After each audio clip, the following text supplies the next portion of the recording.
નમસ્તે, દેશ અને દુનિયાના આજના તાજા અને અગત્યના સમાચારોમાં આપનું સ્વાગત છે। આજના તાજા અને અગત્યના સમાચારો વિશે વાત કરવાની છે। તેમના પહેલા આપને મિત્રો જણાવી દઈએ કે વિડીયોને અંત સુધી જોતા રહેજો, જેથી કરીને મિત્રો આજના દરેક સમાચારો કામના છે જે તમને મળી જાય। અને મિત્રો ગુજરાતના રોજે રોજના જો તમે સમાચારો મેળવવા માંગતા હોય તો વિડીયોને એક લાઈક કરી ચેનલને મિત્રો જરૂરથી સબસ્ક્રાઇબ કરી લેજો। તો મિત્રો આજના પ્રથમ સમાચારો વિશે વાત કરીએ તો સૌરાષ્ટ્રની અંદર ખેડૂતોનું આંદોલન તેજ થયું। સૌરાષ્ટ્રના ખેડૂતો મિત્રો કડદા પ્રથા, જમીન જપ્તી અને કૃષિ સમસ્યાઓ વિરુદ્ધ આંદોલન કરી રહ્યા છે। તો સુરેન્દ્રનગરના મૂળી તાલુકામાં ખેડૂતોએ કપાસના નીચા ભાવ અને મગફળી ખરીદીની મર્યાદા વધારવા માંગ કરી છે। તો બોટાદમાં મિત્રો ખેડૂતોએ ખોટા કેસોમાં ન્યાય અને પોલીસ દમનની તપાસની માંગ કરી છે।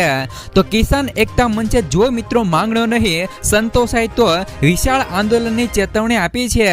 મિત્રો આપે 3 ઓક્ટોબરે સુરેન્દ્રનગરમાં મહાપંચાયત યોજવાનું પણ બોલાવવાનું કહ્યું છે।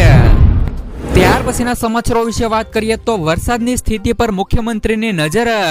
મુખ્યમંત્રી ભૂપેન્દ્ર પટેલે કમોસમી વરસાદથી ઊભી થયેલી પરિસ્થિતિ પર જિલ્લા કલેક્ટરો અને સ્ટેટ ઇમરજન્સી ઓપરેશન સેન્ટર ખાતે સતત મિત્રો સંપર્કમાં રહી અને નજર રાખી છે। તેમણે મિત્રો વરિષ્ઠ મંત્રીઓને વધુ પ્રભાવિત જિલ્લાઓમાં તાત્કાલિકપણે મિત્રો પહોંચીને વહીવટી તંત્રને પરિસ્થિતિ સામનો કરવા માર્ગદર્શન આપવાની પણ સૂચનાઓ આપી છે। તો અમરેલી પંથકમાં ભારે વરસાદને પગલે કપરી સ્થિતિ પણ જોવા મળી રહી છે। ત્યાર પછીના સમાચારો વિશે વાત કરીએ તો માવઠાથી પાક નુકસાનનું વળતર આપવા માંગ કરાય। મિત્રો ગુજરાતમાં છેલ્લા 2 દિવસથી કમોસમી વરસાદથી ખેડૂતોના ઊભા પાક અને તૈયાર પાકને ભારે અને લાખો રૂપિયાનું નુકસાન થયું છે। તો આમ આદમી પાર્ટીએ સરકાર પાસે યોગ્ય વળતર અને સેટેલાઇટ સર્વેની માંગ કરી છે। તો પ્રદેશ મહામંત્રી સાગર બારીએ આક્ષેપ કર્યો છે કે ભાજપના ભ્રષ્ટાચારને કારણે મિત્રો પાક વીમા યોજના બંધ થઈ ગઈ છે। આનો ભોગ ગુજરાતના ખેડૂતો બની રહ્યા છે। ત્યાર પછીના સમાચારો વિશે વાત કરીએ તો સરકારની ખેડૂતો માટે માર્ગદર્શિકા। હવામાન વિભાગે 1 નવેમ્બર સુધી વરસાદની આગાહી કરી છે। તો ખેતી નિયામક કચેરીએ ખેડૂતોને પાક સુરક્ષા માટે અનુરોધ કર્યો છે। કાપણી કરેલ અને પાકને સલામત સ્થળે ખસેડવો અથવા તો ઢાંકી દેવો। તો ઢગલાની આસપાસ માટીનો પાળો બનાવવો। જંતુનાશક ખાતરનો ઉપયોગ ટાળવો અને બિયારણ ખાતર સુરક્ષિત રાખવા। ખાસ કરીને એપીએમસીમાં અનાજ ઢાંકી રાખવા તથા વેચાણ ટાળવા સલાહ આપવામાં આવી છે।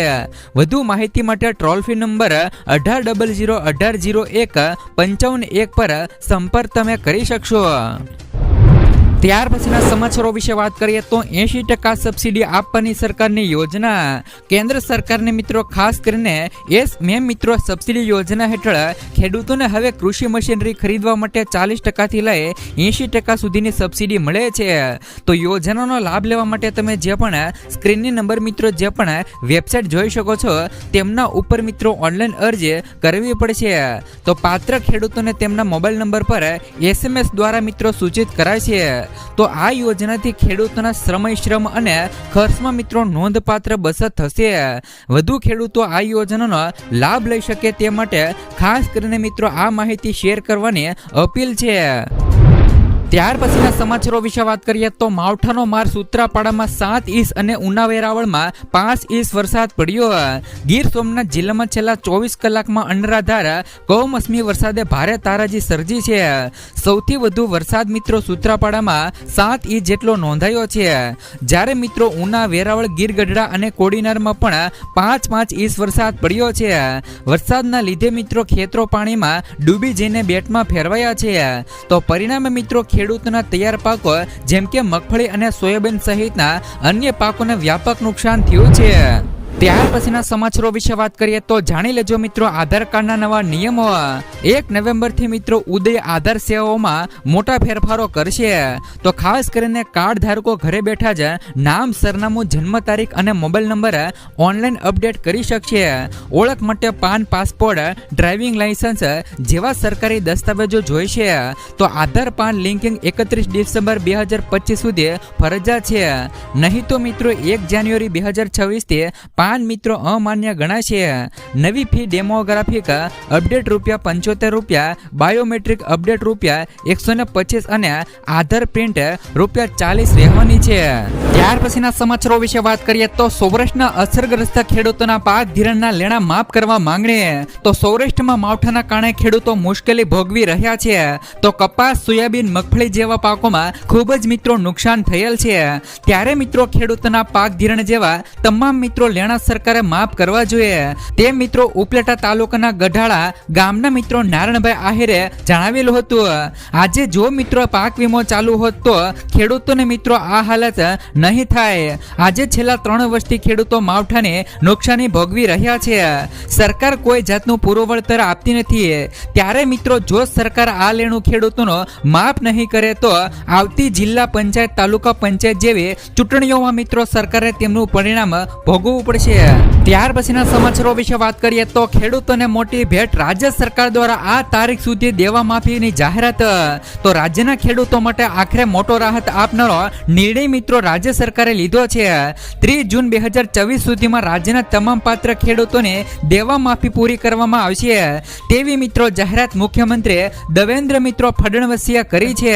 તેમણે મિત્રો વિશ્વાસ વ્યક્ત કર્યો છે કે સરકાર આર્થિક મુશ્કેલીના હોવા છતાં પણ મિત્રો ખેડૂતોની સાથે મક્કમપણે ઊભી છે. તેમણે ખાસ કરીને મિત્રો વિશ્વાસ વ્યક્ત કર્યો છે કે સરકાર મિત્રો આર્થિક મુશ્કેલીમાં પણ હોવા છતાં મિત્રો ખેડૂતોની સાથે મક્કમપણે ઊભી છે. આ નિર્ણય મિત્રો પૂર્વ ધારાસભ્ય અને આંદોલનના નેતા બચુ કડુ અને તેમના મિત્રો પ્રતિનિધિ મંડળ સાથે મુંબઈમાં 2 કલાકથી વધુની ચર્ચા પછી આ નિર્ણય લેવાયો છે. તો વિશેષ વાત એ છે કે મિત્રો ખેડૂતોની દેવા માફી માટે ઉચ્ચ અધિકાર સમિતિ મિત્રો સ્થાપિત કરવાનો અને સરકારી નિર્ણય તેમની મિત્રો બેઠક દરમિયાન જ લેવામાં આવ્યો હતો. તેથી મિત્રો આ બેઠક અને ત્યાર પછી થયેલી જાહેરાતોને મિત્રો રાજકીય અને કૃષિ ક્ષેત્રે મોટું મહત્વ પ્રાપ્ત થયું છે. તો ખાસ કરીને મિત્રો તમને જણાવી દઈએ કે બેઠક પછી મીડિયા સાથે વાત કરતા પૂર્વ ધારાસભ્ય અને આંદોલનના નેતા બચુ કડુએ કહ્યું કે અમને આખરે દેવા માફી ક્યારે થશે તેની તારીખ મળી છે. આ જ માંગણી માટે અમે આંદોલન કરી રહ્યા હતા, તેથી અમે સંતુષ્ટ છીએ. તેમણે મિત્રો ઉમેર્યું કે સરકારે 30 જૂન 2026 સુધીમાં ખેડૂતોને મિત્રો 7 કોરો કરવાનું આશ્વાસન આપ્યું છે. ખાસ કરીને મિત્રો દેવેન્દ્ર ફડણવીસે કહ્યું કે જે પણ ખેડૂતોનું દેવું છે તે મિત્રો માફ થવું જોઈએ. આના મતે મિત્રો તમારું શું કહેવું છે? જેવી જ રીતે મિત્રો મહારાષ્ટ્રની અંદર ખેડૂતોના દેવા માફ કરવામાં આવશે તો શું મિત્રો ગુજરાતના ખેડૂતોના પણ દેવા છે તે મિત્રો માફ થવા જોઈએ કે નહીં? ત્યાર પછીના સમાચારો વિશે વાત કરીએ તો ગીર સોમનાથના મિત્રો 49 ગામના સર્વે શરૂ. મિત્રો ખાસ કરીને ગીર સોમનાથ જિલ્લામાં કમોસમી વરસાદથી થયેલા પાક નુકસાનીનો સર્વે કરવા આદેશ અપાયો છે. 6 તાલુકાના 49 અસરગ્રસ્ત ગામોમાં 155 થી વધુ કર્મચારીઓને ટીમ સર્વે શરૂ કરશે. તો આ સર્વે કૃષિ પ્રગતિ એપ્લિકેશન દ્વારા મિત્રો ડિજિટલ માધ્યમથી હાથ ધરાશે, જે મિત્રો 7 દિવસમાં પૂર્ણ કરી અને રિપોર્ટ રાજ્ય સરકારને સોંપાશે. તો ગુજરાતમાં પ્રાથમિક અંદાજ મુજબ મિત્રો 10 લાખ હેક્ટરથી પણ વધુ વિસ્તારમાં પાકને નુકસાન થયું હોવાનું સામે આવ્યું છે. ત્યાર પછીના સમાચારો વિશે વાત કરીએ તો ભાવનગરનું ખરડ મિત્રો ગામ જળબંબાકાર. હવામાન વિભાગની આગાહી અનુસાર મિત્રો ભાવનગરના ખરડ ગામમાં છેલ્લા 2 દિવસમાં પડેલા 15 ઇંચ જેટલો અતિભારે વરસાદ વરસ્યો છે. તો વરસાદને કારણે મિત્રો ગામની હાલત અત્યંત મિત્રો કફોડી બની ગઈ છે. માલણ નદીના ઘસમસતા પાણીએ ગામમાં મિત્રો વિનાશ વેર્યો છે. તો નદીના પાણી ગામમાં નીચાણવાળા વિસ્તારોમાં ફરી વળતા અનેક મકાનોમાં પાણી ઘૂસી ગયા હતા. તો આ ભયંકર પૂરના કારણે મિત્રો આશરે 100 થી લઈ 120 જેટલા ઘરોમાં રાખવામાં આવેલું અનાજ પણ સંપૂર્ણપણે પલળી ગયું છે. ત્યાર પછીના સમાચારો વિશે વાત કરીએ તો ભાવનગરથી મિત્રો વરસાદની ખેતીને મોટું નુકસાન. ભાવનગરમાં ભારે વરસાદથી ખેતીને મોટું નુકસાન થયું છે. મગફળી છે, કપાસ અને ડુંગળી જેવા પાકોને નુકસાન થતા ખેડૂતોને રડવાનો વારો આવ્યો છે. તો તળાજા તાલુકામાં અનરાધાર વરસાદથી મિત્રો ગ્રામ્ય વિસ્તારોમાં ઘોડાપુર જેવી સ્થિતિ મિત્રો સર્જાય છે. નદી નાળા છલકાયા છે અને ઠેર ઠેર પાણી ભરાયા છે. દિહોર ભદ્રાવળ માર્ગ બંધ થયો છે. તો વેજોદરી ગામે મિત્રો ખાનગી ટાવર ઉપર વીજળી પડી હતી, જેના મિત્રો લાઈવ દ્રશ્યો પણ ડિઝાસ્ટર વિભાગે શેર કર્યા છે. ત્યાર પછીના સમાચારો વિશે વાત કરીએ તો ગિરનારની લીલી પરિક્રમા સ્થગિત. ગિરનાર પર્વતની આસપાસ યોજાતી પંચકોશી લીલી પરિક્રમાને ભારે કમોસમી વરસાદને કારણે સ્થગિત કરી દેવામાં આવી છે. અનરાધાર વરસાદના પગલે પરિક્રમાનો સમગ્ર રૂટ ખરાબ રીતે ધોવાઈ ગયો છે, જેના પર મિત્રો પગપાળા ચાલવું અત્યંત મિત્રો જોખમી બની ગયું છે. લાખો મિત્રો શ્રદ્ધાળુઓની સુરક્ષાને ધ્યાનમાં રાખીને વહીવટી તંત્ર અને સાધુ સંતોએ સંયુક્ત બેઠક બાદ આ મહત્વપૂર્ણ નિર્ણય લીધો છે. તો વરસાદની સ્થિતિ સુધરે નહીં ત્યાં સુધી પરિક્રમા સ્થગિત રહેશે. ત્યાર પછીના સમાચારો વિશે વાત કરીએ તો સાયલામાં કડદા પ્રથા વિરુદ્ધ મિત્રો આપની ખેડૂત મહાપંચાયત. સુરેન્દ્રનગરના સાયલા ખાતે આજે આમ આદમી પાર્ટી દ્વારા ખેડૂત મહાપંચાયતનું આયોજન કરવામાં આવ્યું છે. આ મહાપંચાયતનો મુખ્ય હેતુ બોટાદ માર્કેટિંગ યાર્ડની કડદા પ્રથા અને ખેડૂતો પરના અત્યાચાર વિરુદ્ધ અવાજ ઉઠાવવાનો છે. આ કાર્યક્રમની અંદર મિત્રો આપના રાષ્ટ્રીય સંયોજક અરવિંદ કેજરીવાલ અને પંજાબના મુખ્યમંત્રી ભગવંત માન હાજરી આપશે. બંને નેતાઓ ગઈકાલે જ ગુજરાતમાં આવી પહોંચ્યા છે. ત્યાર પછીના સમાચારો વિશે વાત કરીએ તો પરસોત્તમ સોલંકીની ઉચ્ચ અધિકારીઓ સાથે સમીક્ષા બેઠક. ગુજરાત રાજ્યમંત્રી તથા ભાવનગર ગ્રામ્યના ધારાસભ્ય પરસોત્તમ સોલંકીને ઉચ્ચ અધિકારીઓ સાથે સમીક્ષા બેઠક યોજી હતી. ભાવનગર શહેરના સર્કિટ હાઉસ ખાતે તેઓએ મિત્રો જિલ્લામાં પડેલા વરસાદની સ્થિતિ અને થયેલ મિત્રો જે પણ પાક નુકસાન અંગે ઉચ્ચ અધિકારીઓ સાથે સમીક્ષા બેઠક યોજી હતી. આ બેઠકની અંદર મિત્રો વરસાદની અસરગ્રસ્ત જે પણ વિસ્તારોની વિગતવાર ચર્ચા કરવામાં આવી અને મિત્રો સમગ્ર પરિસ્થિતિ અંગે માહિતી મેળવી હતી. ત્યાર પછીના સમાચારો વિશે વાત કરીએ તો કતપરમાં કમોસમી વરસાદે ભારે તબાહી મચાવી. મહુવા તાલુકાના કતપર ગામમાં કમોસમી વરસાદે ભારે તબાહી ફેલાવી છે. છેલ્લા 4 દિવસથી મિત્રો સતત વરસાદી પાણી ભરાવાથી જનજીવન ઠપ થયું છે. પાણીના યોગ્ય નિકાલની અભાવને પરિસ્થિતિ વધુ ગંભીર બની છે. તો ગ્રામજનોને મિત્રો કચ્ચા પાણીમાંથી પસાર થઈને કામકાજ કરવું પડે છે. માલણ નદીના પાણી સાથે મિશીને પલોટ અને મિત્રો ઘરોમાં પાણી ઘૂસી જતા મિત્રો સામાન ખરાબ થયો છે. તો મોટું નુકસાન થયું હોવાનું પણ સામે આવ્યું છે. તો વહીવટી તંત્રની બેદરકારીથી ગ્રામજનોમાં મિત્રો રોષ પણ વધ્યો છે. ત્યાર પછીના સમાચારો વિશે વાત કરીએ તો બિહારના રાજ્યના યુવાનોને દર મહિને મળશે 1000 રૂપિયાની સહાય. બિહારમાં મિત્રો ટૂંક જ સમયની અંદર વિધાનસભા ચૂંટણીઓ યોજાવાની છે. એવું માનવામાં આવે છે કે ચૂંટણી પંચ ઓક્ટોબરના અંતમાં અથવા તો નવેમ્બરની શરૂઆતમાં વિધાનસભા ચૂંટણીઓ યોજી શકે છે.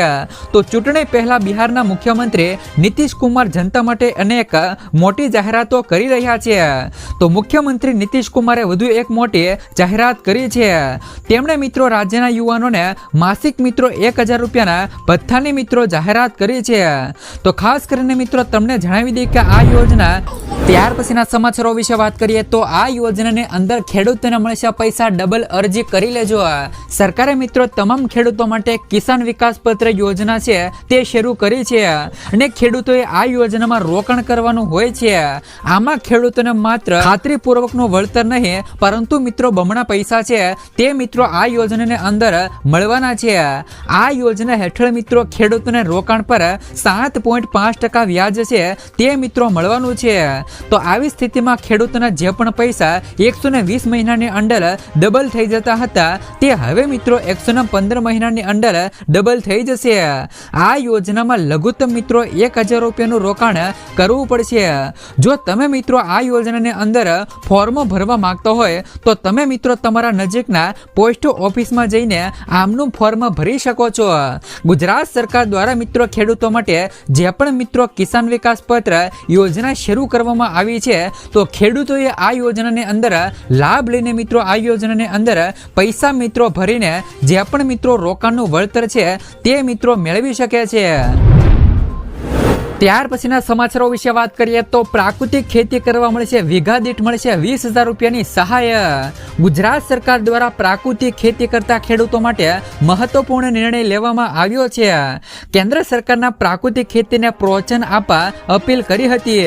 તો ત્યારે હવે મિત્રો ગુજરાત સરકારે પ્રાકૃતિક ખેતી કરતા ખેડૂતોને પ્રોત્સાહિત કરવા માટે સહાય યોજના અમલમાં મૂકી છે. રાજ્ય સરકાર દ્વારા મિત્રો આ અમલમાં મુકાયેલી નવી યોજનાને માહિતી આપતા કૃષિ મંત્રી રાઘુજીભાઈ પટેલે જણાવ્યું હતું કે મિત્રો રાજ્યના દરેક નાગરિકોને રાસાયણિક ખાતર તેમજ જંતુનાશક દવાના ઉપયોગ કર્યા વિના ઉત્પાદિત મિત્રો કરેલા શાકભાજી પાકો સરળતાથી મળી રહે તે માટે શાકભાજી પાકોમાં પ્રાકૃતિક કૃષિને પ્રોત્સાહન આપવાની યોજના હાલ અત્યારે મિત્રો અમલમાં મૂકવામાં આવી છે। તો આ યોજના હેઠળ મિત્રો શાકભાજીની ખેતી પ્રાકૃતિક ખેતીથી પદ્ધતિથી કરતા હોય તો તેવા ખેડૂતોને બિયારણ પ્રાકૃતિક ઇનપુટ ખેતી ખર્ચ તથા મિત્રો શાકભાજીની પ્રાકૃતિક ખેતીને પ્રોત્સાહન મળે તે માટે મહત્તમ ₹20,000 પ્રતિ હેક્ટર આ સહાય છે તે મિત્રો આપવામાં આવશે। તો આ યોજનાના અમલીકરણ માટે રાજ્ય સરકાર દ્વારા મિત્રો અંદાજપત્રમાં ₹1,000 લાખને તો ખાસ કરીને મિત્રો તમને જણાવી દે કે ગુજરાત સરકાર દ્વારા ખેડૂતોને પ્રાકૃતિક ખેતી કરવા મળશે ₹20,000 સહાય। એટલે કે જે પણ ખેડૂતો પ્રાકૃતિક ખેતી કરી રહ્યા છે તેમને મિત્રો ગુજરાત સરકાર દ્વારા ₹20,000 સુધીની સહાય છે તે મિત્રો આપવામાં આવી રહી છે। ત્યાર પછીના સમાચારો વિશે વાત કરીએ તો દિવ્યાંગોને મળશે હવે દર મહિને ₹2,500 સહાય। રાજ્ય સરકારે સંજય ગાંધી નિરાધાર યોજના અને મિત્રો શ્રવણ બાળ યોજના હેઠળ મિત્રો હવે દિવ્યાંગોને આપવામાં આવતી આર્થિક સહાયમાં ₹1,000 વધારો કર્યો છે। અત્યાર સુધી દિવ્યાંગોને ₹1,500 સહાય મળતી હતી તો એને બદલે હવે મિત્રો દર મહિને ₹2,500 સહાય સરકાર તરફથી મળવાની છે। એથી મિત્રો દિવ્યાંગોમાં આનંદની લાગણી છવાઈ ગઈ છે। સામાજિક ન્યાય વિભાગે વધારાની આ સહાય તત્કાળ મિત્રો લાગુ કરવાનું કહ્યું હોવાથી આ વધારેલી મિત્રો સહાય સાથેનો રકમનો હપ્તો મિત્રો આ જ મહિનામાં તેમના મિત્રો બેંક ખાતામાં જમા થઈ જશે। તો આ સહાયના કારણે મિત્રો તેમનો ઉપચાર દવાઓ અને બેરોજગારીની જરૂરિયાતો પૂરી થઈ શકશે। સામાજિક ન્યાય અધિકારી કાર્યાલય પણ આ યોજનાના બધા જ લાભાર્થી દિવ્યાંગોને તેમના મિત્રો બેંક એકાઉન્ટ અપડેટ રાખવા તેમજ મિત્રો તેમને અરજીઓ પેન્ડિંગ હોય તો એ મિત્રો પ્રોસેસ વહેલી તકે પૂરી કરવા જણાવ્યું છે।